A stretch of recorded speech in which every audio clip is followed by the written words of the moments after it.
CGT exam 2026 live हो चुका है। उसकी डिटेल्स हम सारी जानकारी वीडियो में आपके साथ शेयर कर रहे हैं, क्योंकि कॉमर्स बैकग्राउंड के बच्चों के लिए सीजीटी एग्जाम बहुत ज्यादा जरूरी होता है। तो देखो, सबसे पहले हम डिस्कस करेंगे कंटेंट।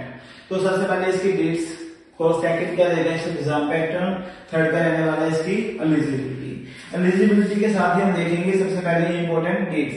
तो देखो, इसकी रजिस्ट्रेशन स्टार्ट हो चुकी है 3 जनवरी 2026 में। तो उसके बाद क्या है, लास्ट डेट अप्लाई करने की लास्ट डेट रहने वाली है 30 जनवरी। उसके बाद क्या है, फीस पेमेंट की 31 जनवरी आने वाली है। उसके बाद क्या होगी, करेक्शन विंडो।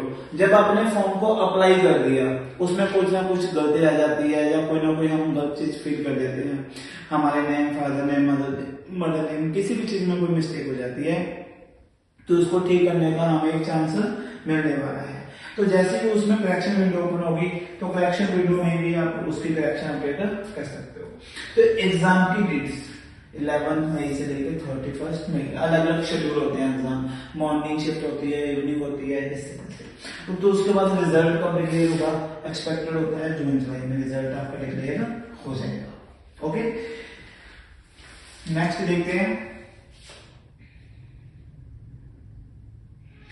तो एग्जाम पैटर्न एंड स्ट्रक्चर। तो आपका एग्जाम पैटर्न स्ट्रक्चर क्या रहने वाला है, क्या नहीं है। तो इसमें क्या होता है कि 5 सब्जेक्ट होते हैं मैक्सिमम, जो आपने मतलब क्या करने होते हैं, सिलेक्ट करने होते हैं।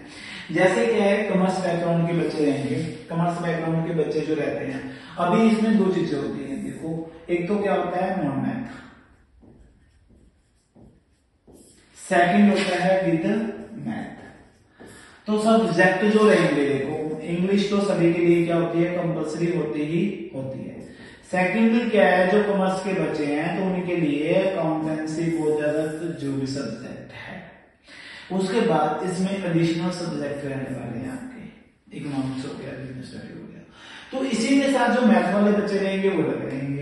अभी जो ये पैटर्न है, वो पैटर्न क्या था कि पिछले बार मतलब हम देख रहे हैं कि लास्ट सालों से कर रहा है, तो 5 सब्जेक्ट्स आपके रहेंगे जो आपने चूज करने हैं, वो आपने अपने स्ट्रीम के अकॉर्डिंग चूज करने हैं। उसके बाद हम देखेंगे, नेक्स्ट देख रहे हैं कि जो इसको सेक्शन में ब्रेकआउट किया है, तो ब्रेकआउट कैसे किया है कि आपके सब्जेक्ट थे कि आपने सब्जेक्ट किस तरह से चूज करने हैं, किस तरह से चूज नहीं करने।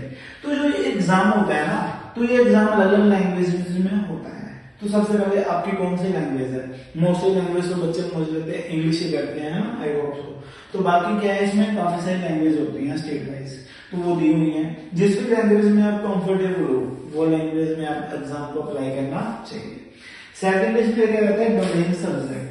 डोमेन सब्जेक्ट आप कोई भी ले सकते हो, 23 होते हैं, तो उसमें से आपने चूज करना होता है।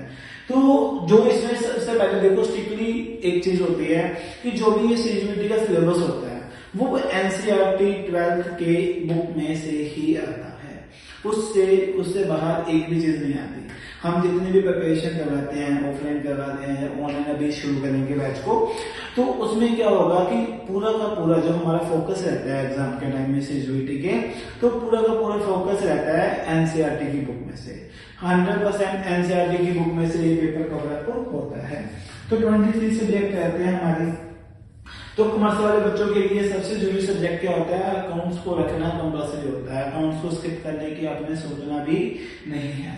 थर्ड होता है जनरल टेस्ट। जनरल टेस्ट में क्या होता है कि देखो, कवर सेक्शन की जीके हो गया, या मतलब करंट अफेयर्स हो गए, लॉजिकल्स हो गए, न्यूमेरिकल्स हो गए, रीजनिंग हो गई, ये ना न्यूमेरिकल एबिलिटीज हो गई, ये सब चीजें आपकी क्या होती है, इसमें कवर होती है।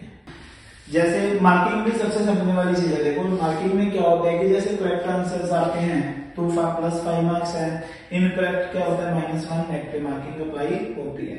अगर आपने किसी को अनआंसर नहीं किया है क्वेश्चन को, तो उसके आपके मार्क्स नहीं कटेंगे। ड्यूरेशन क्या होती है, 60 मिनट रहेगी पर टेस्ट पेपर की, ठीक है। इसमें क्या देखना, देखो सबसे पहले क्या होता है कि सबसे पहले वेटेज किसको देनी होती है, जो क्वेश्चन आपको 100% क्लियर है कि ये क्वेश्चन सही है, पहले उसको अटेम्प्ट करो। फिर देखो कि जिसमें आपको क्या है कि डाउट होता है, फिर 80 to 99% वाले क्वेश्चंस, फिर उसको अटेम्प्ट करो। मतलब वेटेज इस तरह से रहनी है आपने कि जो क्वेश्चंस की वेटेज देनी है। अगर आपको इन दो में से आप 80 से 85% पेपर कवर करते हो तो आपको बाकी क्वेश्चन छोड़ देने चाहिए, उनको अटेम्प्ट नहीं करना, क्योंकि अटेम्प्ट करोगे तो हमारी नेगेटिव मार्किंग भी होगी। इसका मतलब ये कि जो हमारे सही क्वेश्चन हैं उस पर हमें फोकस देना है, एक्यूरेसी रखनी है, कंसिस्टेंसी रखनी है, हमें अपनी कंसिस्टेंसी को ब्रेक नहीं करना है। इसी के लिए हमने जो हमें 100% क्लियर है उसी को ही अटेम्प्ट करना है, 80 से 90% को अटेम्प्ट करना है ना। 80 से डाउन हमें एक्यूरेसी में नहीं जाना है। अगर 80 से डाउन हम एक्यूरेसी में जाएंगे तो हमारी जो नेगेटिव मार्किंग है वो हमारे जो मार्क्स हमने गेन किए हैं वो भी हमारे क्या हो जाएंगे, फॉल आउट हो जाएंगे। नेक्स्ट हम देखेंगे, देखो एलिजिबिलिटी क्राइटेरिया। एलिजिबिलिटी क्राइटेरिया इसका क्या रहने वाला है, CGPA का। तो एलिजिबिलिटी क्राइटेरिया क्या रहता है कि एजुकेशन देखो है ना, सबसे पहले क्या क्वालिफिकेशन। जो बच्चे अभी अपीयरिंग है 12th में, अपीलिंग है 12th में, तो वो बच्चों इनका एलिजिबिलिटी क्राइटेरिया है 2026 में पास आउट होंगे वो इसको अप्लाई कर सकते हैं। सेकंड रहने वाली है एज लिमिट, तो इसमें कोई भी एज लिमिट नहीं होती है ना, जो MTA के द्वारा अपीलिंग की गई है। तो थर्ड रहने वाली है मिनिमम मार्क्स। तो मिनिमम मार्क्स इसमें कितने होने चाहिए, 50% for generals, 45% for SC ST, class 12 varies by universities. तो देखो 50% जनरल अनरिजर्व कैटेगरी बोल देते हैं, और 45% जो रहती है हमारी रिजर्व कैटेगरी। फॉर एग्जांपल जैसे SC ST शेड्यूल कास्ट होगी, उनके लिए ये उनको स्पेशली क्या है 5% मार्क्स की क्या दी हुई है, ऑफर डिस्काउंट दिया हुआ है। कमिंग होना है हमारा नेक्स्ट पार्ट में हम डिस्कस करेंगे कि जो CGPA है वो gateway of the top universities.